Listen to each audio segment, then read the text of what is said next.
ये बौद्ध कथाएं की जा रही हैं कि आपकी बुद्धि जो भ्रष्ट है, जो लोग जो अपने महापुरुषों को नहीं, मेरी बात बुराई मत मानना, मैं समाज की सच्चाई को बता रहा हूँ कि जो लोग जो है अपने महापुरुषों को नहीं पहचानते, फिर किसे पहचानोगे? जिन महापुरुषों ने हमें कीचड़ से निकाल के और टाइल पत्थर पे बैठा दिया है, और उन महापुरुषों की बदौलत आज हम ये कार्यक्रम करवा रहे हैं। लेकिन अगर वो मसीहा ना होते तो क्या ये सभा हम कर पाते? मुझे बताओ, हाथ उठा के मुझे बताओ कि हम कर पाते नहीं कर पाते? बताओ मुझे, नहीं कर पाते ना? तो क्या आप लोगों की ये जिम्मेदारी नहीं बनती है कि बाबा साहब डॉक्टर अम्बेडकर के कार्य को आगे बढ़ाए? नहीं, बताइए आप, सभी की जिम्मेदारी बनती है कि बाबा साहब के कार्य को आगे बढ़ाना चाहिए। कौन कौन व्यक्ति है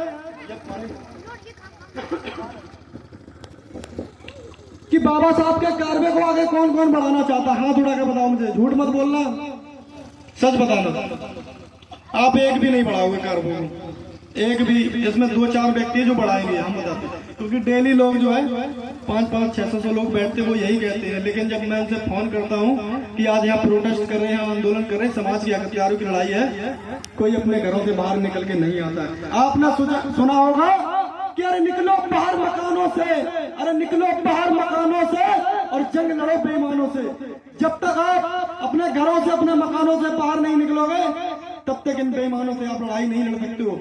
बताइए, आप जंग को जीत सकते हैं जब आप अपना घर मजबूत नहीं कर पाएंगे? क्या आप लड़ाई को जीत जाएंगे? नहीं जीत पाएंगे ना। तो हमें अपना घर मजबूत करना चाहिए, गांव गांव जाके, गली गली जाके समाज को तैयार करना चाहिए।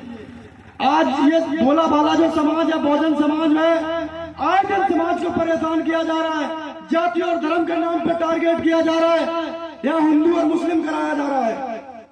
क्या इस तरीके से हमें लड़वाना चाहिए लोगों को? सत्ता में बैठी सरकारें हैं, वो परेशान कर रही है, वो दलित, आदिवासी, पिछड़े, इनको परेशान जाति के नाम पर टारगेट कर रही है, मुसलमान भाइयों को धर्म के नाम पर टारगेट कर रही है।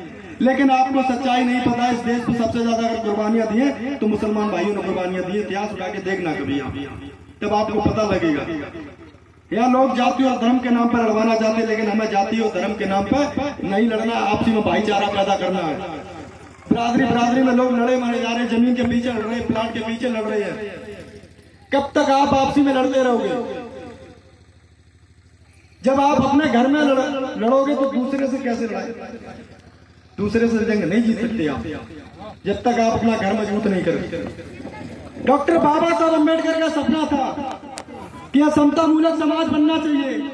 कहाँ यहाँ समता मूलक समाज बन गया? बना नहीं बना ना अभी। क्यों नहीं बना? क्योंकि हम लोगों में ये बहुजन समाज के लोग जो बैठे हुए हैं वो समझदार नहीं है, वो अभी पढ़े लिखे लोग नहीं है।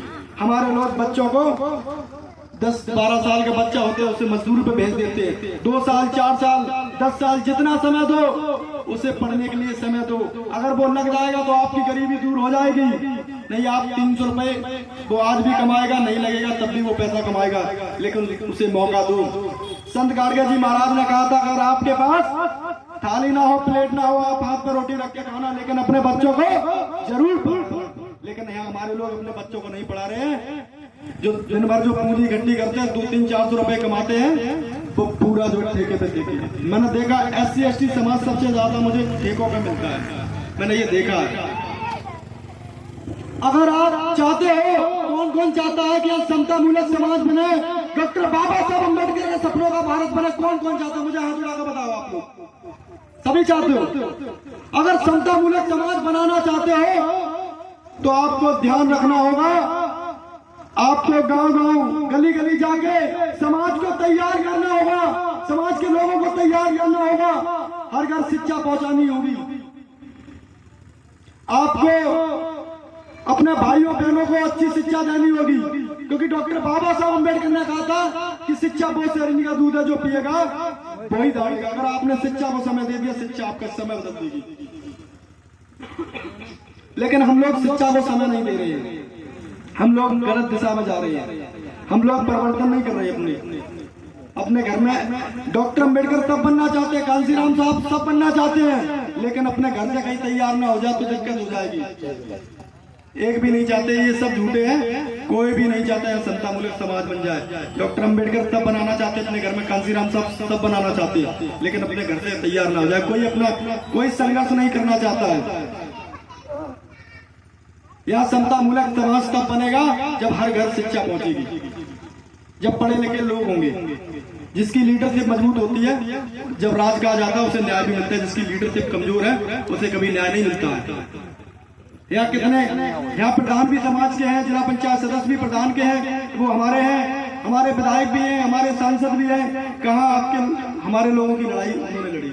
विधानसभा में कितने मुद्दे उठाए, पार्लियामेंट में कितने मुद्दे उठाए? एक भी मुद्दा नहीं उठाया। एक नेता है जिसका नाम है भाई एडवोकेट चंद्रशेखर आजाद, जो अकेला आज पार्लियामेंट में अकेला दौड़ता है और हर समाज की लड़ाई को लड़ता है, मजबूती के साथ लड़ता है। भाई चंद्रशेखर आजाद को जब मैंने सोशल मीडिया पर देखा 2019 में, तो मेरे अंदर एक आग लगी कि मैंने कहा अगर जीना है तो सिर्फ समाज के लिए जीना है, मरना तो एक दिन है ही हमें। तो हम भेड़ और बकरियों की तरह नहीं जिएंगे, हम एक दिन जिएंगे लेकिन शेर की जिंदगी जिएंगे। और हम अपने लोगों से भी कहते हैं कि 100 दिन की जिंदगी जीने से अच्छा है कि आप एक दिन जिए लेकिन शेर की जिंदगी जिए। एक ही जिंदगी है, कैसे ही जी लो, चाहे गुलामी में जी लो, चाहे आप सामना कर लो, चाहे मुकाबला कर लो उन लोगों से जो आपको परेशान कर रही है, जो आप हमारी बहनों को परेशान कर रहे हैं, हमारी माओ को परेशान कर रहे हैं। तय आपको करना है। अच्छी जिंदगी चाहिए, गुलामी की जिंदगी चाहिए? बताओ मुझे। मेरा जब तो फिर समाज के लोगों का साथ क्यों नहीं देते? जो लोग हैं, अगर आप लड़ नहीं सकते तो बोलो, बोल नहीं सकते तो लड़ो, अगर लड़ नहीं सकते तो लिखो, अगर लिख भी नहीं सकते तो जो समाज के लोग संघर्ष कर रहे हैं गांव-गांव जाके, गली गली जाके, और मेरे समाज के लोग उन्हीं के टांग पकड़ के पीछे खींचने का काम करते हैं। ये समाज की सबसे बड़ी कमियां है, तो हमें ये नहीं करना है। सतगुरु रविदास जी ने 600 साल पहले कहा था कि ऐसा चाहूं राज में मिले सबन को अन्न, अरे ऐसा चाहूं राज में मिले सबन को अन्न, और छोट बड़े सब संवत्सर रविदास रहे प्रसन्न। अरे भाई मैं तो चाहता हूँ यहाँ बेगमपुरा राज स्थापित हो जाए, यहाँ किसी पे शोषण ही ना हो, यहाँ किसी को जाति पर टारगेट न किया जाए, यहाँ किसी को धर्म के नाम पर टारगेट न किया जाए, तो ये चाहते हैं। लेकिन यहाँ जो सरकारें बैठी हैं वो यहाँ जाति और धर्म के नाम पर लड़वाना चाहती है। तो मेरा भी उनको चैलेंज है कि हम तख्त भी बदल देंगे और हम ताज भी बदल देंगे। अरे हम तख्त भी बदल देंगे और हम ताज भी बदल देंगे और जुल्म करने का राज भी बदल देंगे। और जो सरकार डॉक्टर बाबा साहब अम्बेडकर के संविधान को खत्म करना चाहती है, कि जो सरकार डॉक्टर बाबा साहब अम्बेडकर के संविधान को खत्म करना चाहती है, 2027 में सरकार को ही बदल देंगे। मेरी बात को याद रखिए। लेकिन मेरे समाज के लोगों में आपसे अपील करने के लिए आया हूँ कि गांव-गांव जाके, घर-घर जाके आपको समाज को तैयार करना है। सोशल मीडिया के माध्यम से किसी न किसी तरीके से समाज को तैयार करो। अभी सब पंचायत चुनाव, उसके बाद जो है हमारे 2027 में विधानसभा के चुनाव है।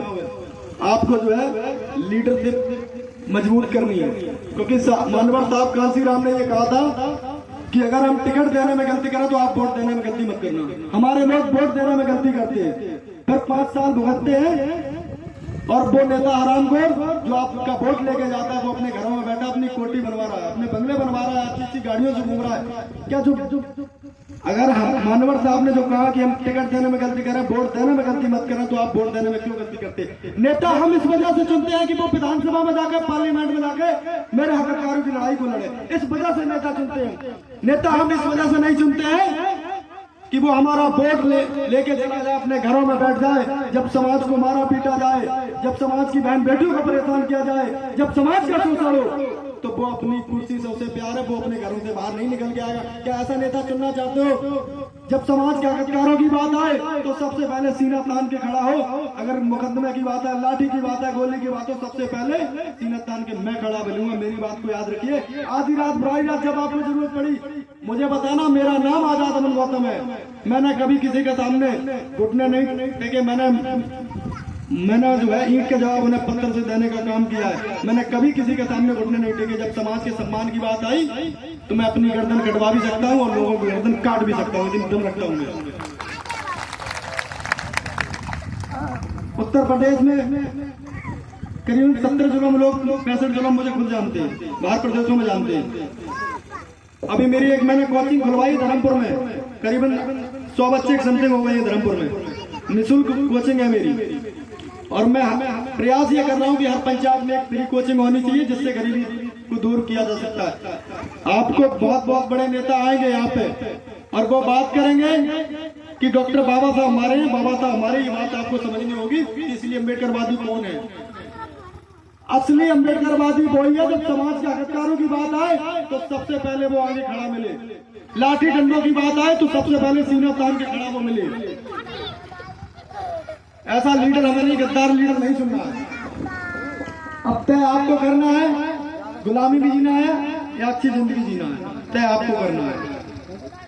अगर वही आप सदियों से जो होता आ रहा है वो दौर था जिस दौर में डॉक्टर बाबा साहब अम्बेडकर ने संघर्ष किया, अपने 4-4 बच्चों की कुर्बानियां दी, ये बोर्ड का अधिकार हमें ऐसा नहीं मिल गया है। डॉक्टर बाबा साहब अम्बेडकर ने 4-4 बच्चों की कुर्बानियां देके हमें वोट का अधिकार दिलाया। बाबा साहब ने कहा कि आज से रानी के पेट से राजा पैदा नहीं होगा, जो संघर्ष करेगा, जो सड़कों पर दौड़ेगा वो राजा बनेगा। लेकिन यहाँ तो रानी के पेट से ही राजा पैदा हो रहा है। जिनके घर में राजनीति, उन्हीं के घर में राजनीति रहनी चाहिए। ऐसा नहीं है, जो गरीब घर से निकल के गया है उसे भी मौका मिलना चाहिए, तब इस भोले भाले समाज की लड़ाई को लड़ पाएंगे। हम यहाँ वोट की राजनीति करने के लिए नहीं आए, मैं अपनी बात रखने के लिए आया हूँ। वोट की इच्छा है आपकी, वहां दीजिए, लेकिन लीडर अच्छा चुनिए। लीडर आपको अच्छा चुनना चाहिए। अब तय आपको करना है कि लीडर खराब चुनना है या अच्छा चुनना है। 5 साल अगर हमारे तमाम, मैंने देखा है कि हमारे लोग जो है छोटे छोटे बच्चे मजदूरी करने जाते हैं, हमारी बहनें मजदूरी करने जाती है, हमें शर्म आती कि अभी हमारी पार्टी सत्ता बनी। जिस दिन आजाद समाज पार्टी सत्ता में आएगी उस दिन हम बताएंगे ताकत क्या चीज होती है और समाज की लड़ाई को कैसे लड़ा जाता है। आप लोग हमारा